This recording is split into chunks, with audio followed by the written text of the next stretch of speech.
So it's been a couple of months since I've been in quarantine, and honestly, I would have never expected the situation to get as bad as it's gotten. Back in the early days, when the coronavirus first showed up on the news, I really didn't think too much about it. To be frank, I was one of those people who initially downplayed it at first, thinking it was just like your seasonal flu that it'll go away in a couple of months. Even when school went online, I thought that was an overreaction.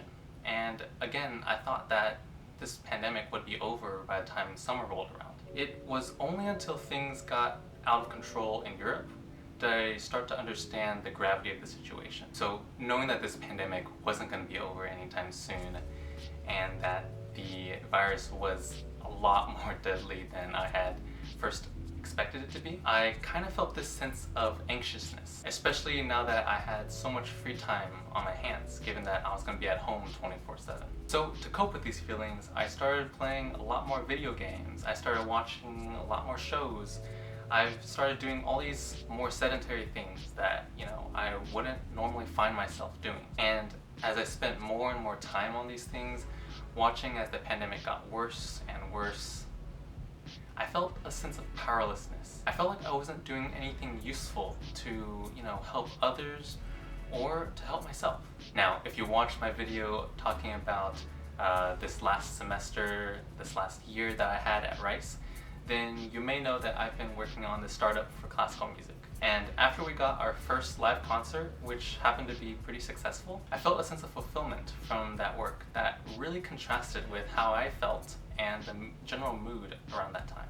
And I really used that sense of fulfillment to push myself forward. I started working out again, I started planning out my days more, and even attempted to learn things that I thought I'd never have time to learn.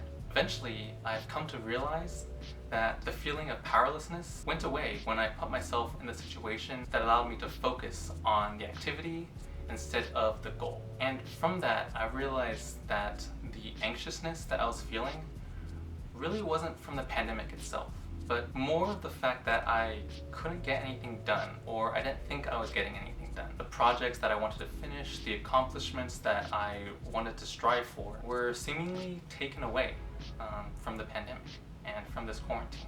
One of the lessons I learned during this pandemic and during this quarantine is that the feelings of fulfillment from winning awards, from accomplishing goals, they don't really last that long. I look back at all the accomplishments, at all the awards that I've received during my time in school as well as out of school, and honestly, that feeling of grandeur, that feeling of receiving the award, that feeling of recognition, I don't remember much of it at all, really. What I do remember, though, is the process that I went through to eventually achieve those awards. So take, for instance, soccer. For those who don't know, I used to play soccer a lot, and when I think back on that, all the tournaments that I won with my team, all the awards that I received from playing soccer, those were not the memories on the forefront of my mind. The memories of me playing soccer really came from the practices that I had, the time I had spent playing with my friends and just enjoying the process of playing soccer. Another example would be when I ran track and field. When I think back on that, again, the memories weren't from me winning events, weren't from me receiving awards. It was from the daily practices, the morning runs, the afternoon grind with my friends, all to get better at the activities that we were competing in. The awards itself, they were probably great during the time. I probably enjoyed it a lot when I received it, but years later, it's not something that I think about.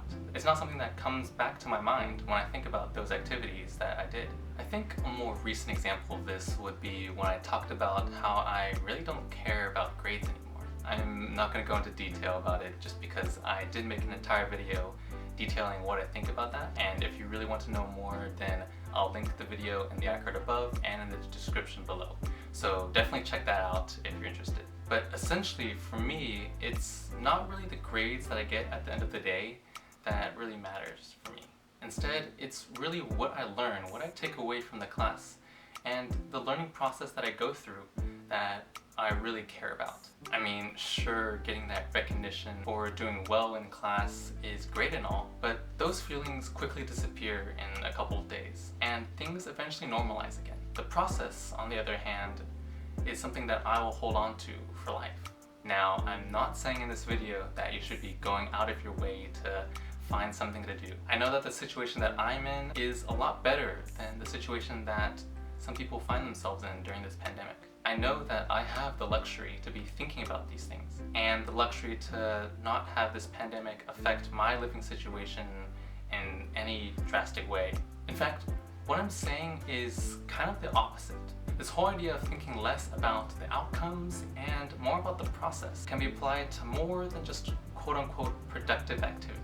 During these times, it's okay to feel down, it's okay to feel anxious, but focusing on the things that you can control in your day-to-day activities instead of the future or what the future will look like can be a great way to just feel more relaxed and to enjoy life more. You know, I've heard a lot of people say that when they get out of quarantine that they'll become a new person, that they'll have learned a new skill or started a new business or anything in between, really. And that idea where if you don't come out of this quarantine with something to show for it, then you're just wasting your time, that's not true. Everyone's situation is different right now. And what I've been saying right now, what I've been saying in this video, is really just something that's been helping myself.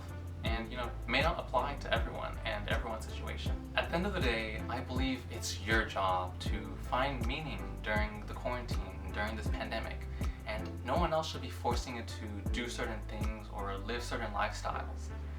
As for me, being able to refocus on my days and my activities and worry less about my accomplishments and my goals, that has really helped me during these times.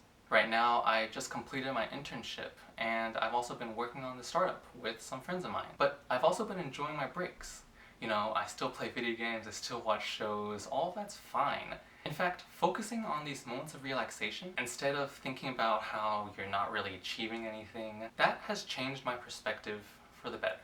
And so that's what I've learned during quarantine, and I'm sure I'm gonna learn a lot more stuff because it looks like this is not gonna be over anytime soon. If you watched this far, I just want to say thank you. I hope that something in this video has helped you in some way, or that something I said has, you know, given you something to think about. So yeah, thanks again for watching, and I just want to wish everyone safety. I want to wish everyone the best. And for those coming into Rice this coming week, I hope you have a great O week. It's gonna be a lot different than the O weeks that we've had before, but nevertheless, I wish you the best. And I hope you guys have a great time at Rice.